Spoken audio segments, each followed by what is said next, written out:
Assalamualaikum warahmatullahi wabarakatuh. Selamat datang di Alive, teman-teman semuanya. Udah lama ya kita nggak jumpa. Kita berada di Adi Buwana Live Virtual Event presented by Laboratorium Terpadu Unipa Surabaya. Sekarang ini kita berada di Alive edisi Juni ya. Nah, di tengah-tengah Juni ini banyak transisi pendidikan. Yang kemarin sudah wisuda ya, selamat yang udah wisuda. Baik teman-teman yang di PAUD, wisuda kan ya. Kemudian yang SD wisuda, SMP wisuda, SMA wisuda, sampai ke jenjang universitas juga wisuda. Kemarin kita mengalami wisuda yang justru ada pro dan kontranya ya teman-teman ya. Ada yang setuju, ada yang juga nggak setuju. Nah, kita juga perlu nanti kita akan bahas kali ini. Oke, kemudian salah satu jenjang pendidikan yang sangat krusial untuk pendidikan kita di Indonesia adalah pendidikan dasar. Kita akan bahas lebih lanjut tentang pendidikan dasar bersama dengan tamu kita kali ini. Telah hadir di samping saya, kita sapa bersama-sama Bapak Dr. Reza Rahmatullah MPD. Selamat pagi nih, pagi Pak. Ya, pagi Bu Ana. Gimana kabarnya? Alhamdulillah baik Bu Ana. Oke, nah beliau merupakan salah satu dosen di Prodi Pendidikan Guru Sekolah Dasar. Nah, jadi memang sangat sesuai dengan topik kita kali ini. Jadi beliau adalah selain sebagai dosen PGSD juga sebagai ketua bidang penelitian di LPPM Unipa Surabaya. Jadi beliau ini nggak usah ditanyakan lagi ya tentang prestasi beliau, baik dari segi publikasinya, kemudian menang di berbagai kompetisi nasional ya, secara nasional. Jadi kalau saya lihat nih beliau di skor Sintanya ya, di Unipa Surabaya beliau ini nomor 1, nangkring nomor 1. Saya sebagai salah satu dosen juga di Adi Buwana Surabaya perlu untuk berkiblat kepada beliau. Biar lebih pasti lagi nih tentang prestasi beliau ini saya bacakan. Karena saya nggak sulit Pak mengingat angka ini. Saya catat tadi itu untuk publikasi Scopus beliau ini ada 46 artikel. Wah, saya baru 2 Pak. Baru 2. Nah ini sepertinya perlu berguru kepada beliau, dan Web of Science-nya ada 18 dan juga berbagai tulisan lainnya tentunya yang tidak bisa saya sebutkan satu persatu, nanti sampai waktunya habis ya kalau satu persatu. Nah ini kemudian sebelum kita mulai ke topik bahasan kita kali ini, saya ingin menginformasikan kepada teman-teman semuanya untuk Prodi PGSD ya. Untuk Prodi PGSD ini di Unipa Surabaya merupakan salah satu prodi yang unggulan teman-teman. Sehingga mungkin yang sekarang belum daftar, silahkan segera daftar, takutnya nanti kuotanya habis ya. Jadi untuk PGSD ini selain ada Pak Dr. Reza, ada juga profesor juga ya Bapak ya. Ada profesornya, doktornya banyak, dan sudah terakreditasi A. Gitu. Jadi segera daftarkan diri teman-teman semuanya sehingga nggak kehabisan kuotanya. Mungkin itu yang perlu saya sampaikan terkait Prodi Pendidikan Guru Sekolah Dasar ya gitu. Singkatannya agak sulit, tapi kalau teman-teman ngomong PGSD sudah sangat familiar sekali. Oke, kita langsung saja mungkin ya Pak ya tentang pertanyaan-pertanyaan dari netizen ini ya tentang persiapan sekolah. Gitu, persiapan sekolah apa yang perlu disiapkan sebagai peserta didik baik anaknya maupun orang tuanya ketika masuk di SD. Seperti itu. Kira-kira menurut Bapak, ini curhatan saya ya. Meskipun mungkin curhatannya saya belum punya anak ya teman-teman, didoakan ya. Amin, amin. Nah, tapi kayaknya saya meskipun belum punya anak, Pak, sudah lihat SPP anak SD-nya. Kayaknya mahal-mahal ya. Oke. Nah, kemudian kapan sih sebenarnya usia yang paling tepat untuk anak masuk SD? Ada yang kalau di negeri ini kan harus 7 Pak ya. Tapi kalau swasta-swasta itu kayaknya boleh lah ya di nego 6, 5 gitu kayaknya ada. Nah menurut dari segi keilmuan gitu, itu berapa yang paling pas kiranya untuk masuk di jenjang SD? Oke, baik Bu Ana. Terima kasih Bu Ana. Baik teman-teman yang ada di rumah, ini sangat menarik ya, apalagi kita untuk anak untuk masuk sekolah itu memang memiliki aturan-aturan. Negara juga sudah mengatur di peraturan menteri bahwa anak SD itu masuk SD di usia 7 tahun. Apakah wajib 7 tahun? Iya, tetapi Boleh 6 tahun, boleh 5 tahun. Tapi dengan persyaratan tertentu. Jika ia lolos tes dari psikologi yang terdaftar resmi. Minimal dia di HIMSI, himpunan psikologi itu ya. Nah, seperti itu. Nah, kita akan kaji sedikit bahwa kenapa sih harus 7 tahun? Nah, ini memang pertanyaan yang sangat banyak sekali. Jangankan Bu Ana, saya baru lulus kuliah itu teman-teman saya yang punya anak itu bertanya seperti itu, Bu Ana. Nah, padahal kita belum punya anak, Bu Ana ya. Nah, tapi secara teori ada beberapa hal yang harus kita perhatikan dulu, teman-teman. Karena ada 3 hal yang harus kita lihat. Pertama, kalau melihat anak itu ada dari sisi afektif, kognitif, sama keterampilannya. Ketiga ini yang harus kita lihat. Nah, kita bicara tentang anak. Bicara anak itu unik. Nah, anak itu unik. Anak itu mulai dari 0 tahun sampai 7 tahun itu adalah memiliki fase-fase perkembangan yang luar biasa. Nah, makanya untung sekali ibu-ibu muda, jika dia memperhatikan dan terjun langsung dari 0 sampai 7 tahun, dia terlibat, dia akan melihat suatu perkembangan yang luar biasa di fase-fasenya.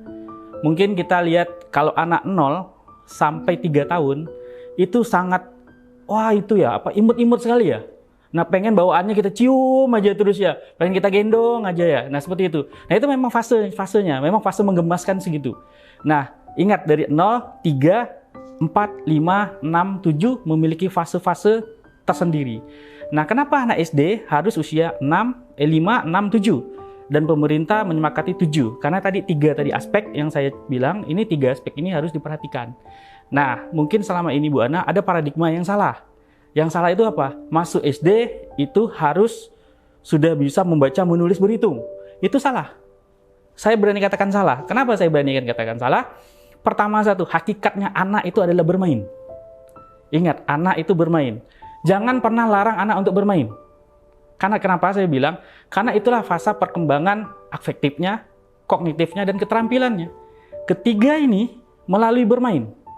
Ketika anak usianya masih di bawah 7 tahun, dia senang bermain.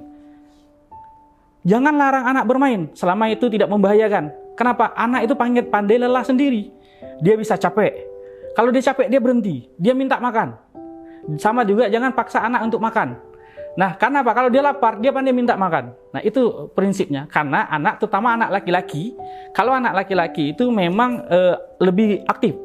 Tetapi kalau anak perempuan itu di bawah usia 7 ke bawah, itu anak perempuan itu sudah kognitifnya sudah berjalan sebenarnya. Anak perempuan itu lebih pintar dibanding dengan anak laki-laki. Tapi aktifnya anak laki-laki lebih aktif daripada anak perempuan ketika seperti itu. Apakah itu salah? Itu jawabannya tidak. Karena memang fase anak itu seperti itu. Nah, kenapa sih harus 7? Nah, kita lihat pertama dari afektif. Aktivitas anak ketika dia di umur 5 tahun itu belum cukup matang untuk berhadapan dengan lingkungan yang ada di SD. Nah, dia masih harus memperhatikan kemandirian. Nah, biasanya anak usia 5 tahun itu belum bisa mandiri. Kalau bapak ibu di rumah atau adik-adik di rumah, teman-teman di rumah, kalaulah menitipkan anaknya di PAUD di usia 5 tahun, pasti hari pertama atau hari seminggu pertama, minggu kedua, pasti nggak pengen ditinggal. Pasti itu kan? Nah, karena itu memanglah dasarnya anak itu yang bersifat tadinya dia harus butuh abstrak, dia butuh yang konkret. Nah, itu dia tidak mau ditinggal. Karena itu sudah memang alamiahnya seorang anak. Nah, untuk anak usia 5 tahun itu agak sulit ketika dia masuk ke SD. Nah, tapi apakah boleh atau tidak? Jawabannya boleh jika lolos seleksi dari psikologi. Nah, itu seperti itu. Banyak itu tes-tesnya. Ya, salah satu tesnya 3 aspek tadi. Nah, kedua, secara kognitif, nah anak yang usia 5 tahun ataupun 6 tahun, jika dia masuk SD, Bapak Ibu mungkin pernah lihat materi-materi SD ya, kelas 1 sekarang kayak gimana? Beda dengan kita dulu. Kita dulu itu materinya itu cukup dari kelas 1 sampai 2, kita itu ingat, ini Ibu Budi, ini Bapak Budi, sampai teman saya nama Budi itu laku, Bapak Ibu. Nah, Budi itu laku. Budi. Nah, dan sekarang ternyata generasi kita sekarang, milenial atau generasi Z, susah mencari nama Budi. Mungkin karena dulu keseringan ini Bapak Budi, ini Ibu Ani, gitu, seperti itu. Itu dari kelas 1, kelas 2, itu kalau yang kelahiran 90-an, itu pasti selalu belajar ini Ibu Budi ini. Nah, sekarang anak SD itu sudah belajar perjumlahan. Penjumlahan walaupun penjumlahan dalam sederhana. Nah, maka dari itu kematangan dari kognitif itu sangat sangat diperlukan. Nah, ketika anak usia 5 tahun dan 6 tahun, ini agak kasihan mereka harusnya bermain, tapi mereka lebih ditekankan dengan materi-materi yang sudah berat bagi mereka. Nah, lalu keterampilan. Nah, ini keterampilan ini penting.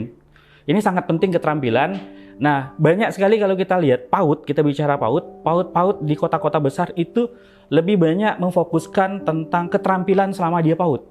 Karena apa? Dari keterampilan ini anak itu memiliki skill dalam bermain, skill biasa kita lihat ada sekolah yang berbasis sains, teknologi, engineering, matematik. Dari PAUD sudah bicara tentang STEM. Jadi dia bermain tapi dia bisa merakit robot. Nah, seperti itu. Nah, ternyata itu kalau kita lihat di kota-kota besar, sekolah seperti itu tuh dapat merangsang kognitif dan afektif. Nah, skill di anak SD di usia 7 tahun itu belum semuanya bisa mengikuti hal-hal seperti itu, keterampilan seperti itu. Nah, untuk itu maka dipilih 7 tahun berdasarkan pertimbangan dari riset, beberapa riset dunia juga, dari pakar-pakar pendidikan juga mengatakan bahwa ya matangnya anak untuk 7 tahun itu cukup.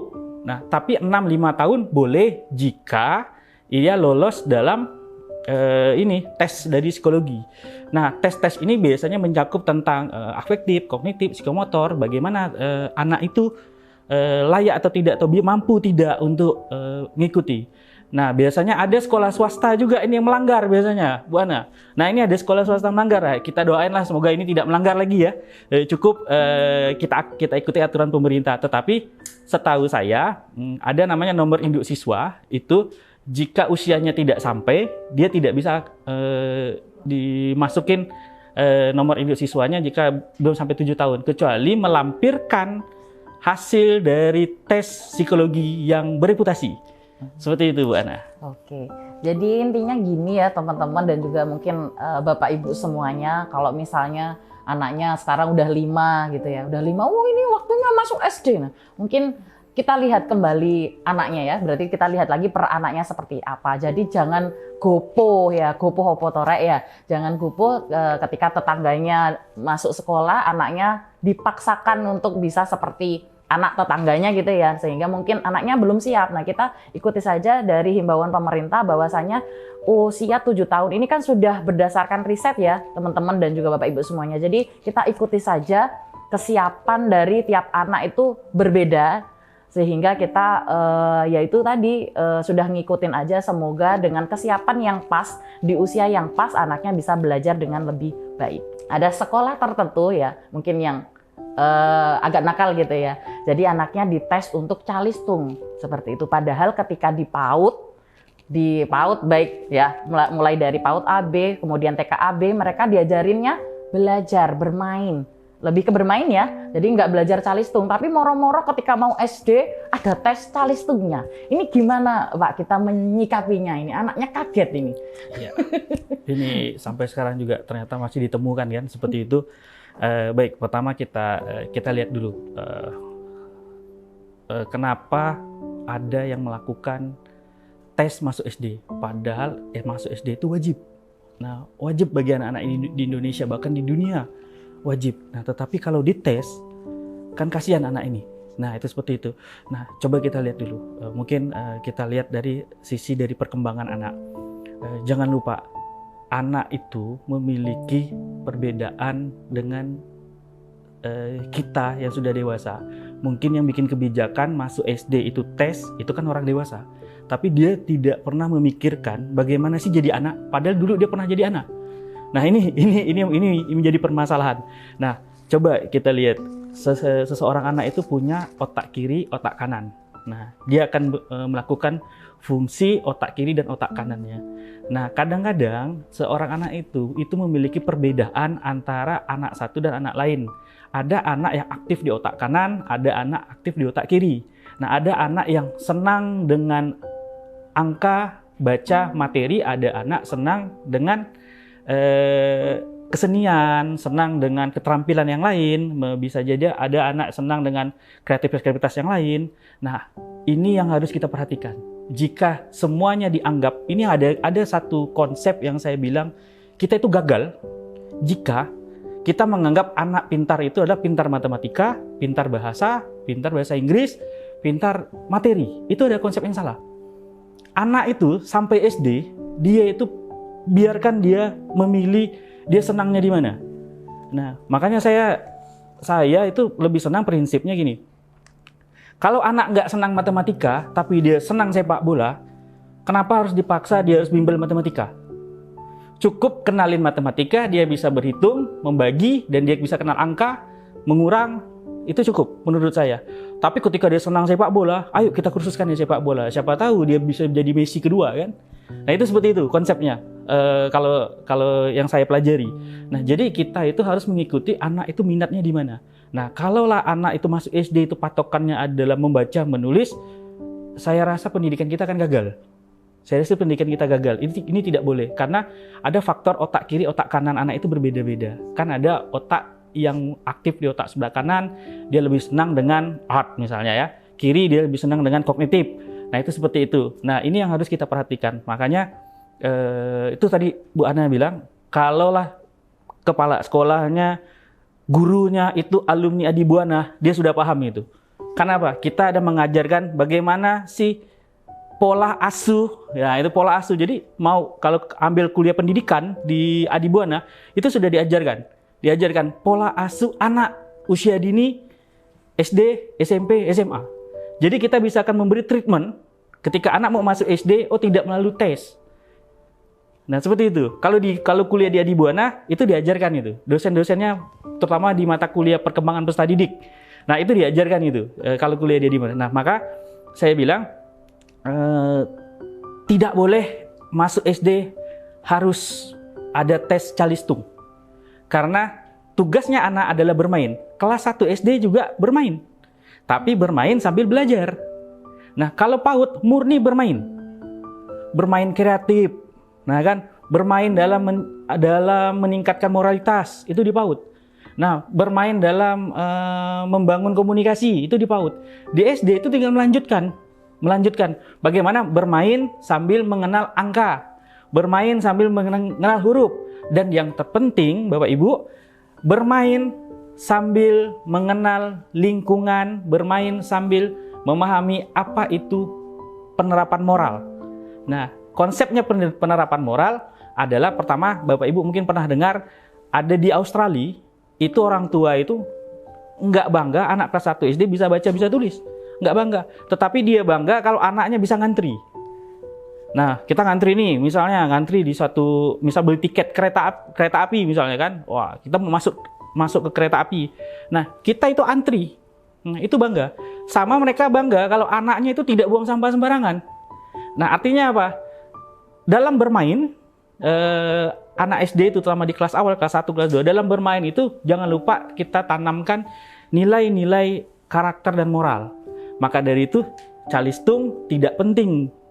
Dalam teori ilmu juga, kemampuan kognitif anak itu agak sulit untuk usia 5, 6, 7 itu untuk bisa membaca menulis.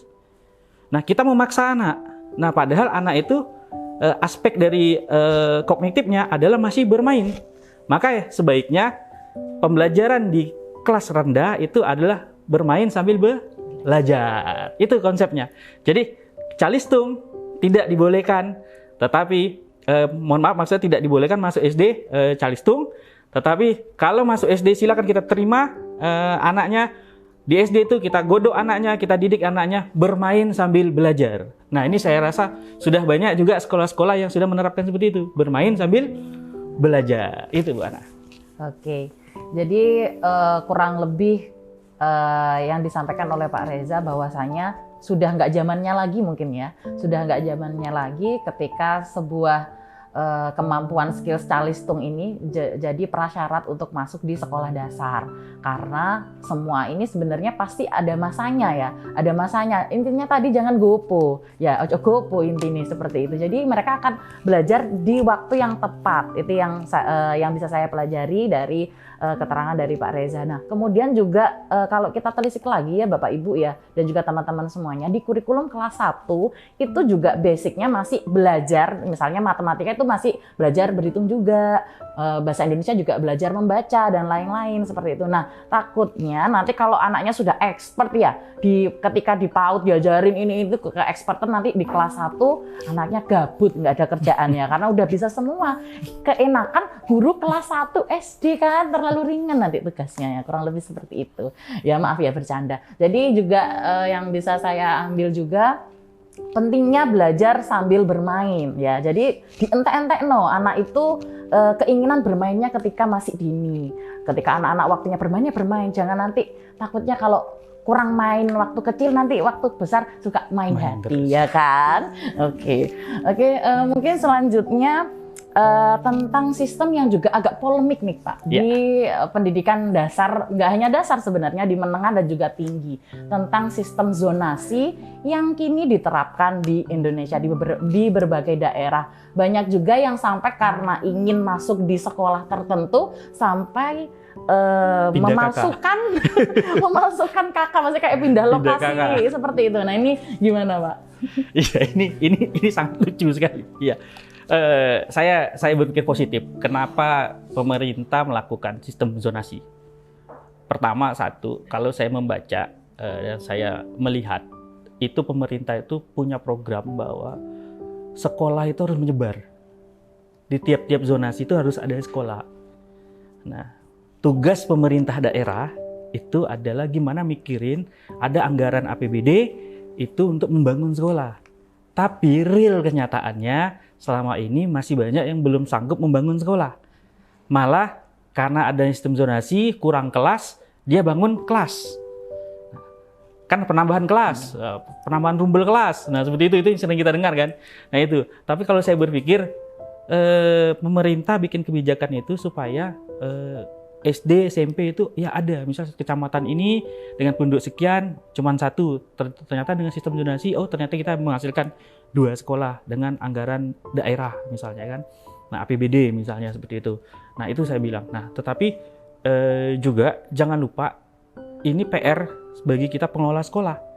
Kalau sistem zonasi pasti ada yang beranggapan gini, wah nanti sekolah kami susah menjadi sekolah favorit karena kami tidak memilih anak-anak yang melalui saringan.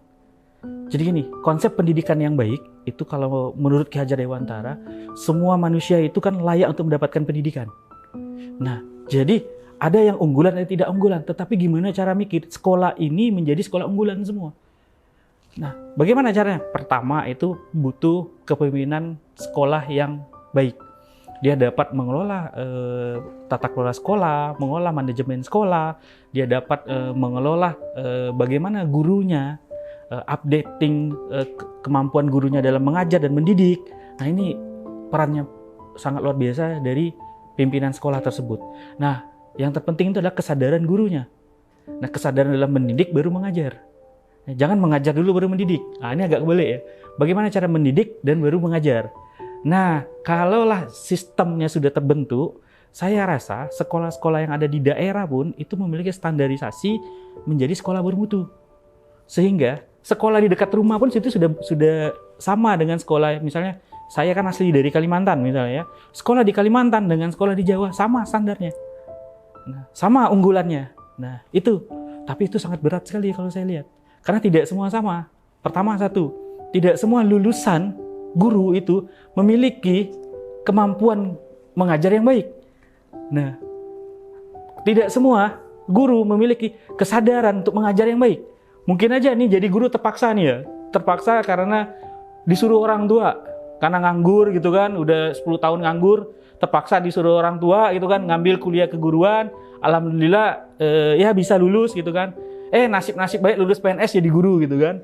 Ada juga guru honor udah 15 tahun tapi ngajarnya lebih bagus gitu kan karena tulus dari hati. Nah, ini juga jadi problematika kita. Nah, kami ada mata kuliah itu, problematika itu. Nah, ini salah satu konsep yang kita angkat juga. Nah, ini permasalahan nasional ini sebenarnya. Nah, makanya pemerintah itu ada program namanya guru penggerak. Nah, kita sama-sama itu untuk ayolah guru satu dan guru yang lain itu sama-sama kita menjadi guru penggerak. Kita bergerak, kita untuk membimbing teman-teman guru kita agar menjadi guru yang profesional. Nah, seperti itu. Nah, tapi untuk menjadi guru profesional, jangan lupa harus kuliah di keguruan. Nah, salah satunya di Buana. Dan kita mencetak guru-guru, calon-calon guru profesional. Nah, bisa jurusan apa saja ada. Nah, kenapa saya bilang seperti itu? Nah, kalaulah kita ingin menjadi guru, kita dididik di kampus keguruan yang memiliki dosen-dosen yang keilmuan tentang kependidikan, kurikulum yang sudah disetting untuk menciptakan guru, insya Allah kita menghasilkan lulusan guru yang baik. Nah, jadi tadi pertanyaan Bu Ana itu pertanyaan netizen ya Bu Ana ya. Nah, netizen itu pertanyaannya itu, ini problematika kita ini, permasalahan kita ini tentang zonasi, bahwa kan kenapa sih tidak memilih sekolah dekat rumah saya misalnya ya. Nah, karena sekolah ini ya mutunya beda dengan sekolah yang pengen saya masukkan kan. Nah, ini permasalahannya karena ini terkendala mutu. Nah, mutu ini memang yang tadi aspek tadi yang saya bilang, ada dari manajer kepala sekolahnya, kompetensi gurunya, sama kesadaran gurunya. Dan yang terpenting nih, support pemerintahnya. Nah, kalau gurunya bagus, fasilitasnya nggak ada juga, itu juga membahayakan. Nah, untuk itu saya rasa problematika ini PR besar untuk kita bersama, pemerintah juga, kita juga yang kerja di pendidikan, kan, teman-teman juga, masyarakat juga. Ini bagaimana counter masyarakat untuk mutu sekolah itu penting. Nah, sistem zonasi saya rasa sudah baik, tetapi lebih baik lagi dia pakai persenan. Persenan itu dalam arti gini, 60% jatah zonasi, 40% seleksi. Nah, itu saya lebih senang. Ataupun 30% seleksi, 70% zonasi. Nah, kalau standar pendidikannya sudah sama, semua sekolah itu bermutunya sama, silakan zonasi tanpa ada seleksi. Karena kan kita pun juga pengen punya anak dapat sekolah yang baik, ya negeri yang baik, dapat kualitas yang baik. Ayolah anak kita seleksi di sana. Nah, ada jatah 30% untuk seleksi. Nah, seleksi terbuka online lagi kan, diumumkan, tes di situ langsung nggak lulus gitu kan. Ini khususnya SMA ya. Kalau SD kan tanpa tes. Nah, SD, SMP itu saya sarankan itu tanpa tes. Tapi SMA mungkin karena ketika SMA itu anak-anak sekarang itu beda dengan kita Bu Ana. Kalau zaman kita dulu, yang penting lulus SMA, kuliah nanti mikirnya ketika setelah ujian nasional. Karena apa? Mikir ujian nasional aja belum tentu lulus ya. Karena zaman saya dulu gitu. Karena yang pintar aja tuh banyak yang nggak lulus. Nah, malah yang nggak pintar, yang sekolahnya malas-malas itu yang lulus. Itu adalah nasib itu namanya kan. Nah, kalau anak-anak sekarang itu dia sudah men-setting. Oh iya, aku mau ke pendidikan vokasi karena apa? Pengen jadi ini, pengen jadi arsitektur. Ya kuliahnya di pendidikan vokasi. Nah, saya pengen jadi dokter. Ya udah saya pilih SMA, saya harus ambil IPA. Sudah disetting itu dari SMP, mereka sudah menyeting. Sekarang itu mudah, semuanya bisa seperti itu. Nah, makanya kalau standar pendidikannya sekolahnya belum sama atau mutunya belum sama, maka saya lebih senangnya ada 80-20 lah. 80 zonasi, 20 tes. Nah, karena SMA itu juga mempengaruhi bagaimana SMA itu nanti menciptakan anak itu berkarakter, memiliki nilai Pancasila, akhlak, gitu kan. Dia jago dalam materinya dan mempersiapkan anak ini nanti mau jadi apa, bisa. Itu SMA itu menghantar mereka untuk kesuksesan. Makanya wajib SMA itu wajib. Kalau dulu kan SMP ya, sekarang SMA itu wajib. Nah, itu kalau saran saya, ini saran ya, saran. Karena saya menilai aspek saran itu karena kebutuhan masa depan seorang anak itu penting. Nah, dari manakah anak itu akan sukses? Memang kita tidak tahu sukses itu dari mana, karena itu kan udah kehendak Allah. Tapi kan upaya kita, usaha kita memberikan pendidikan yang terbaik untuk anak kita. Nah, itu yang saya lihat di dinamika yang ada di masyarakat. Hal-hal yang saya lihat bahwa orang tua pengen anaknya sekolah SMA A karena SMA favorit, karena dididik oleh guru-guru yang profesional, sistem yang baik, bahkan siap mengeluarkan biaya yang mahal demi untuk anaknya gitu kan. Nah, maka dia lomba-lomba anaknya masuk di sana gitu kan. Nah, mungkin itu tadi saya bilang 80-20% itu saya rasa bisa. Apakah sekarang gitu ya? Ada ataupun 100% zonasi? Nah, itu kurang tahu. Nanti kita lihat lagi ya. Saya juga belum menyimak untuk tahun ini, saya belum menyimak. Berapa tahun yang lalu saya masih menyimak. Nah, saya rasa untuk kualitas mutu dari satu sekolah, sistem sekolah itu dari mana lulusan dan pengabdian dan kesadaran diri seorang calon gurunya itu. Maka itu penting. Bapak Ibu, kalau saya itu melihat nggak usah jauh-jauh lah. Saya pengen kuliah. Saya dulu pengen kuliah itu, saya akan lihat dulu. Pertama itu kampusnya dulu. Nggak apa-apa kampus swasta. Tidak masalah kampus swasta. Toh banyak juga kampus swasta yang masuk kelas dunia. Seperti BINUS, kan Muhammadiyah Surakarta apalagi. Nah, Adibuana, Pak. loh, Adibuana juga termasuk kampus favorit.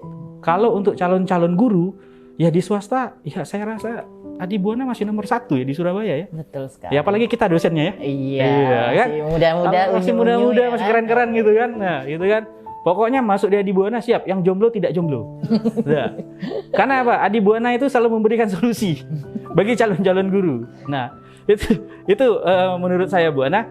Jadi sistem zonasi baik, tapi lebih baik lagi sistem zonasi itu memiliki standar mutu sekolah yang sama.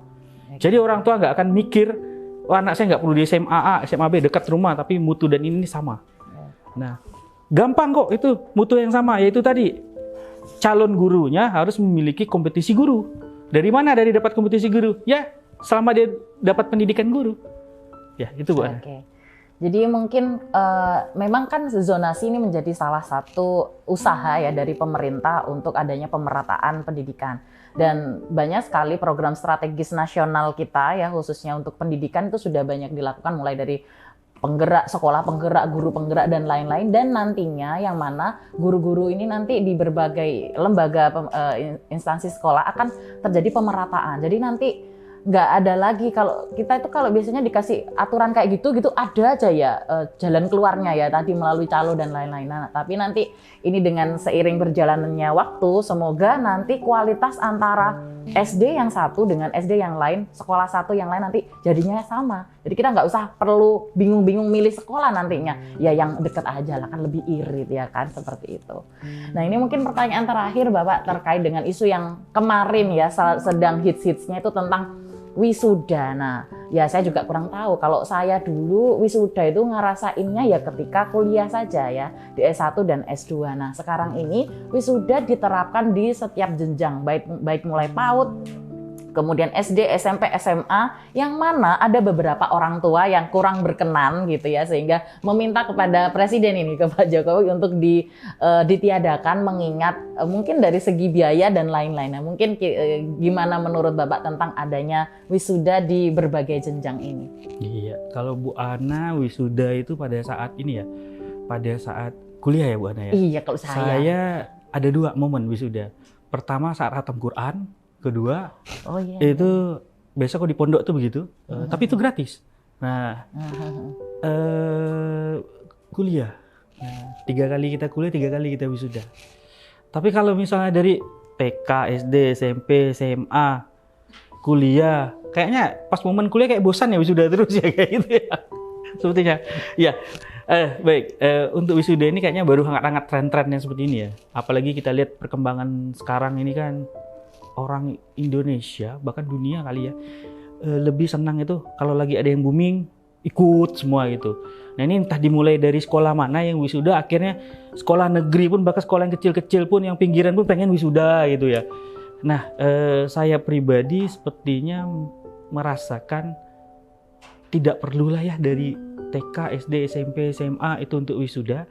Kenapa tidak perlu? Perjalanan teman-teman itu masih panjang, anak-anak kita itu masih panjang perjalanannya. Kenapa harus di wisuda? Dulu zaman kita tidak wisuda, kita sukses juga ya. Banyak juga orang sukses, banyak juga orang berhasil.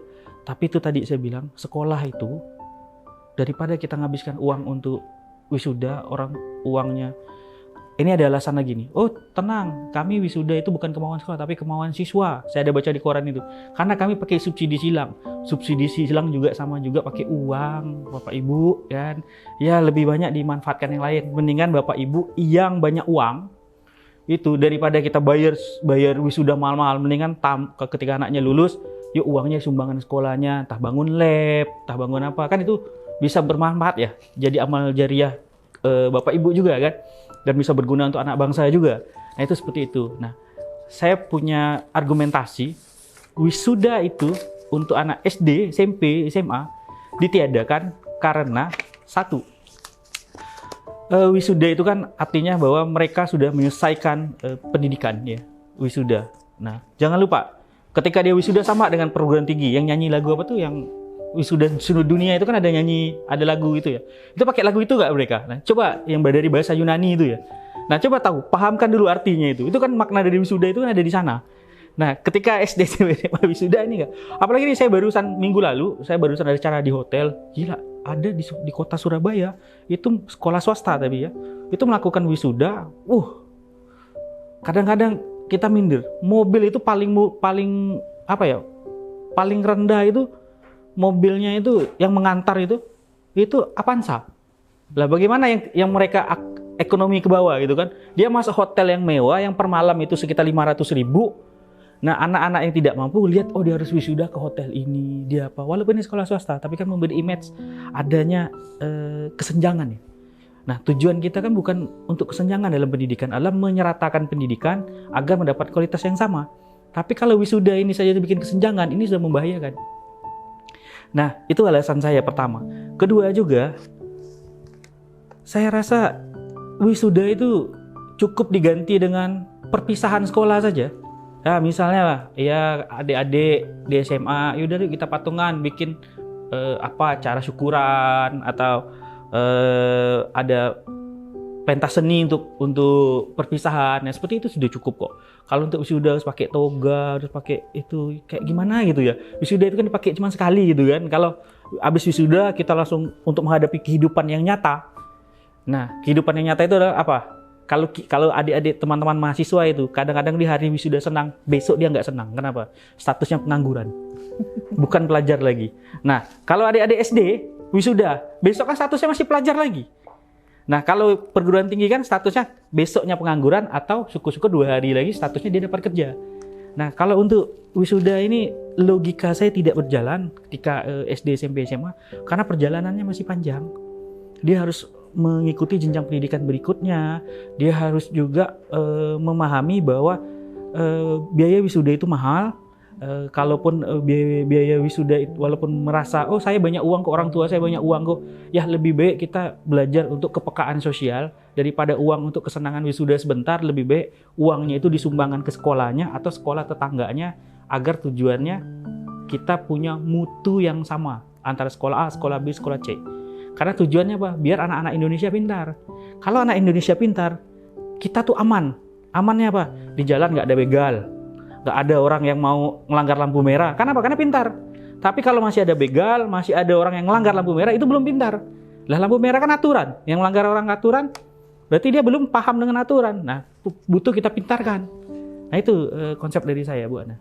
Oke, terima kasih. Jadi sebenarnya memang isu ini tuh diawali dari kasus viral lah ya, biasanya dia yang viral terus yang lainnya FOMO, nggak mau ketinggalan. Nah cuman kita perlu lihat lagi ya, mungkin bagi lembaga sekolahnya tentunya, kepala sekolah untuk melihat karakteristik dari masing-masing peserta didiknya, apakah memang berada atau tidak. Takutnya nanti karena sekolahnya juga FOMO jadinya terkesan memaksakan kehendak sekolah kepada anak-anak ya.